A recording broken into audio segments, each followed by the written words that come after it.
Hello friends, M दीपक। दोस्तों, आज का जो हमारा टॉपिक है वह है क्लास 8 की प्रश्नावली 13.2 की प्रश्न संख्या दूसरा है। दोस्तों यह एक समलंब चतुर्भुज पर आधारित प्रश्न है जिसमें हम सबसे पहले सवाल को पढ़ेंगे और उसके बाद इस सवाल को हम स्टेप बाय स्टेप हल करेंगे। दोस्तों तो यहाँ पर दोस्तों कहता है कि एक समलंब चतुर्भुज ABCD में, यानी कि एक समलंब चतुर्भुज है ABCD में ABCD का समांतर है, यानी कि AB वो जो भुजा है वह CD का समांतर है। दोस्तों AB भुजा यहाँ देख रहे हैं CD का समांतर है। AB 30 सेंटीमीटर है। AB यहाँ क्या है 30 सेंटीमीटर है। दोस्तों BC कितना है 15 सेंटीमीटर। दोस्तों यहाँ पर देखिए BC है जो क्या है 15 सेंटीमीटर और DC है जो 44 सेंटीमीटर। DC क्या है 44 सेंटीमीटर है और AD 13 सेंटीमीटर। AD क्या है AD है 13 सेंटीमीटर है। तो समलंब चतुर्भुज का क्षेत्रफल ज्ञात कीजिए। दोस्तों यहाँ पर है कि समलंब चतुर्भुज के चारों भुजाएं दिया हुआ है और इसका कहता है क्षेत्रफल ज्ञात करने के लिए। दोस्तों तो हम जानते हैं कि समलंब चतुर्भुज का जो क्षेत्रफल होता है 1/2 गुने समांतर भुजाओं का योग गुने ऊंचाई होता है। दोस्तों यहाँ पर समलंब चतुर्भुज का क्षेत्रफल, यहाँ पर हम देख रहे हैं कि समलंब चतुर्भुज के समांतर भुजाएं तो दिया है लेकिन ऊंचाई नहीं दिया है। दोस्तों तो सबसे पहले हमें यहाँ पर ऊंचाई ज्ञात करना होगा। दोस्तों तो इस ऊंचाई हम कैसे ज्ञात करते हैं इसका हम इस्तेमाल करेंगे। दोस्तों ऊंचाई ज्ञात करने के लिए दोस्तों सबसे पहले यहाँ पर हमें एक काम करना होगा कि यह AD है तो AD के समांतर हमें यह एक रेखा ऐसे खींचना होगा, ऐसे एक रेखा खींचना होगा जिसको हम E मान लेते हैं। E यानी कि हम AB के समांतर यह B खींचे, यानी कि यह 13 सेंटीमीटर खींच ले। दोस्तों अब यहाँ से हम दोस्तों जानते हैं यहाँ से कि यह AB 30 सेंटीमीटर होगा तो यह DE भी 30 सेंटीमीटर होगा। दोस्तों कहने के मतलब यह है कि EC जो हो जाएगा हमारा वह 14 सेंटीमीटर हो जाएगा। कितना हो जाएगा 14 सेंटीमीटर।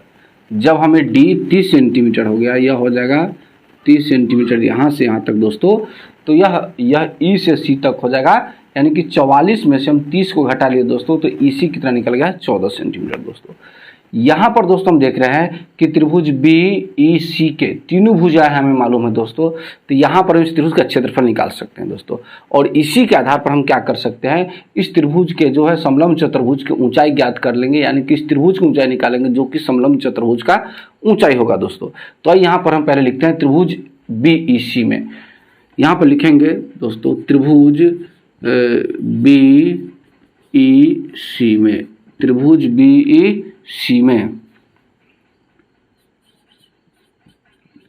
BE। दोस्तों BE कितना हो जाएगा, यह 13 सेंटीमीटर हो जाएगा, 13 सेंटीमीटर जिसको मान लेते हैं A। और यहाँ पर दोस्तों है EC, यानी कि EC है 14 सेंटीमीटर जिसको हम मान लेते हैं B। और BC है दोस्तों कितना है, BC है 15 सेंटीमीटर जिसको मान लेते हैं C। तो दोस्तों यहाँ पर ABC हम मान लिए हैं। अब हमें क्या करना है, S का मान निकालना है।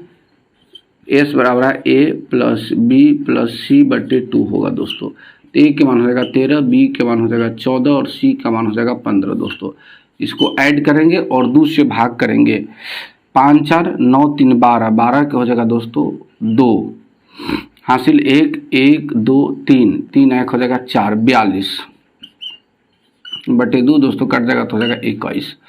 अब दोस्तों यहाँ पर हमें S माइनस, यानी कि विषमकोण त्रिभुज का क्षेत्रफल होता है या हीरोन का जो सूत्र होता है √S into S minus A into S minus B into S minus C, तो उसके आधार पर यहाँ पर हम S माइनस A दोस्तों निकाल लेते हैं। तो S माइनस A, S का मान कितना आया दोस्तों 21 आया है, A का मान कितना यहाँ पर है 13 है, तो 13 घटा लेते हैं दोस्तों तो यहाँ 8 हो जाएगा। S माइनस B यानी कि 21 माइनस 14 दोस्तों तो हो जाएगा 7।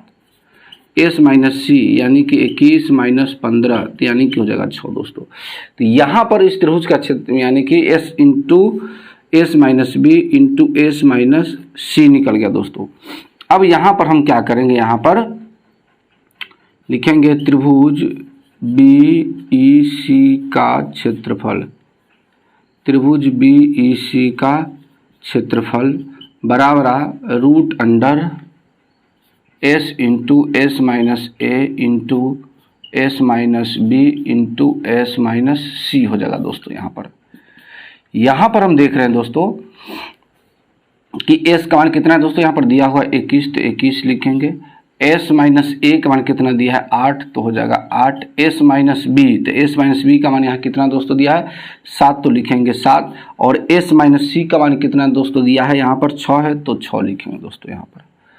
अब इसको हम गुणनखंड निकालेंगे किसके, तो 7 गुने 3 कर सकते हैं, 7 3 21। इसको कर सकते हैं 4 गुने 2 गुने 7 बराबर है 3 गुने 2। अब यहाँ पर देखिए दोस्तों, तो यहाँ देखिए 7 गुने 7 एक साथ हो जाएगा 7 गुने 7। अब यहाँ 3 है, यहाँ 3 है, तो हो जाएगा 3 गुने। अब दोस्तों यहाँ पर देखिए 2 गुने 2, तो हो जाएगा 2 गुने यह हो जाएगा 4। अब दोस्तों इसका हम वर्गमूल निकालते हैं यहाँ पर, तो इसका वर्गमूल हो जाएगा 2 को 7 में से 1 को 7 निकलेगा, और 2 को 3 में से 1 को 3 निकलेगा, और 2 को 2 में से 1 को 2 निकलेगा। तो यानी कि दोस्तों जगह 7 गुने 2 गुने 3, 7 गुने 2 गुने 3, इस 4 का वर्गमूल हो जाएगा 2। यानी कि गुना करेंगे तो 7 दूना 14, 14 3 42, 42 दूना 84, यानी कि 84 सेंटीमीटर स्क्वायर इसका क्षेत्रफल निकलेगा दोस्तों।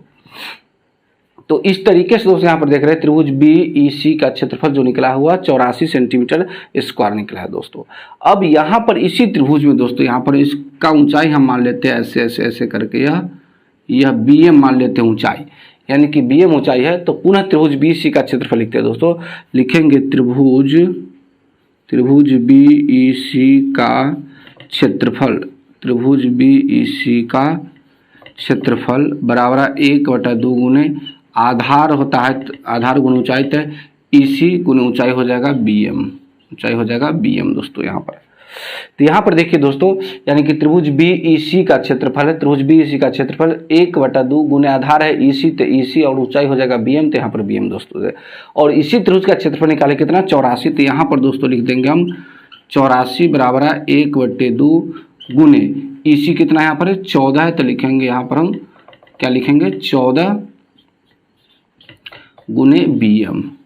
अब दोस्तों यहाँ से कट जाएगा 7 दूना 14, यानी कि 7 गुने हो जाएगा या BM, या इधर हो जाएगा 84, यानी कि BM बराबर 84 बट्टे हो जाएगा 7, 12 सत्ते 84, यानी कि दोस्तों BM जो निकला है वो हमें 7 निकल गया। यह जो ऊंचाई जो निकला है यह 7 सेंटीमीटर निकल गया, यानी कि BM जो बराबर हो जाएगा 7 सेंटीमीटर, जो कि ऊंचाई इसका हो गया दोस्तों यहाँ पर 12 सेंटीमीटर का, सॉरी 12 सेंटीमीटर होगा यहाँ पर, 12 सत्ते 84, तो 12 सेंटीमीटर BM, यानी इस समलंब चतुर्भुज की ऊंचाई यहाँ पर हमें ज्ञात हो गया दोस्तों। दोस्तों कहने के मतलब इसका समलंब चतुर्भुज के समांतर भुजाएं AB और CD है, जिसकी लंबाई 30 सेंटीमीटर 44 सेंटीमीटर दी हुई है। और हम इस त्रिभुज के क्षेत्रफल का परिहिरोण के सूत्र का प्रयोग करके, यानी कि इस त्रिभुज क्षेत्रफल BEC इस त्रिभुज के क्षेत्रफल निकाले हैं, और पुनः आधार 1/2 गुना आधार गुना ऊंचाई पर इस त्रिभुज के क्षेत्रफल से हम BM यानी कि इस त्रिभुज का ऊंचाई, यानी कि समलंब चतुर्भुज का ऊंचाई ज्ञात कर ली दोस्तों, जिसकी ऊंचाई कितना है 12 सेंटीमीटर। अब दोस्तों इस ऊंचाई और ये दोनों समांतर भुजाओं के प्रयोग से हम समलंब चतुर्भुज का क्षेत्रफल निकालेंगे दोस्तों। सबसे पहले आप इसका स्क्रीनशॉट लें।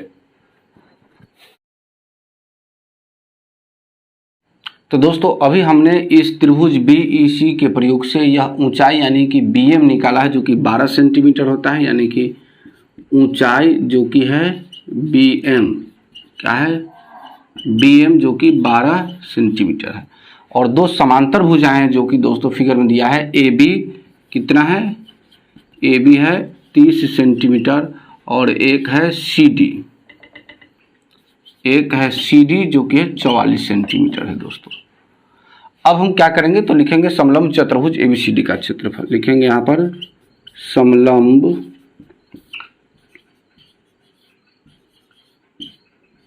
समलंब चतुर्भुज ABCD का क्षेत्रफल, समलंब चतुर्भुज ABCD का क्षेत्रफल क्या होगा दोस्तों, सूत्र होता है यहाँ पर लिख देते हैं 1/2 गुने समांतर भुजाओं का योग, समांतर भुजाओं का योग गुने ऊंचाई। तो दोस्तों यहाँ पर हमने लिख दिया है कि 1/2 गुने समांतर भुजाओं का योग गुना ऊंचाई इस समलंब चतुर्भुज एबीसीडी का क्षेत्रफल के दोस्तों सूत्र होता है 1/2 गुने समांतर भुजाओं का योग गुना ऊंचाई। तो दोस्तों यहाँ पर समांतर भुजाएं ए बी और सी डी है। यहाँ पर दोस्तों यहाँ लिखेंगे 1/2 गुने समांतर भुजाएं ए बी है, तो लिखेंगे A B plus C D बराबर है यहाँ पर ऊंचाई क्या है बी एम है दोस्तों, क्या लिखेंगे बी एम, यानी कि 1/2 गुने ए बी का मान कितना है दोस्तों, यहाँ 30 सेंटीमीटर, यहाँ 44, यहाँ 30 है, यहाँ 44 है दोस्तों, क्या लिखेंगे 30 प्लस 44 गुने 12। अब दोस्तों इसको इससे काट देंगे तो 6 हो जाएगा। अब यहाँ इसको ऐड करेंगे तो हो जाएगा 74, 74 गुने 6 कर लीजिए, 6 चौक 24 के 4, 7 छक 42 और 2 हो जाएगा 44, 6 चौक 24 के 4 और ये हो जाएगा 7 छक 42 और 2 44। तो दोस्तों 444 वर्ग मीटर इस समलंब चतुर्भुज का, यानी कि 444 दोस्तों, यानी कि 444 वर्ग सेंटीमीटर इस समलंब चतुर्भुज का क्षेत्रफल हुआ। तो दोस्तों यह बहुत ही आसान तरीके से हमने इस सवाल को सॉल्व किया है। उम्मीद करते हैं कि आपको समझ में आ गया होगा। अगर दोस्तों यह वीडियो समझ में आ गया होगा तो आप इस वीडियो को लाइक करें, चैनल को सब्सक्राइब करें। उससे पहले दोस्तों आप इसका स्क्रीनशॉट ले लीजिए ताकि आपको लिखने में आसानी होगी। तो दोस्तों उम्मीद करते हैं कि आपको समझ में आया होगा। अगर अभी भी किसी प्रकार के कोई डाउट है तो आप हमें कमेंट के माध्यम से बता सकते हैं। मिलते हैं एक और वीडियो में दोस्तों, तब तक के लिए जय हिंद।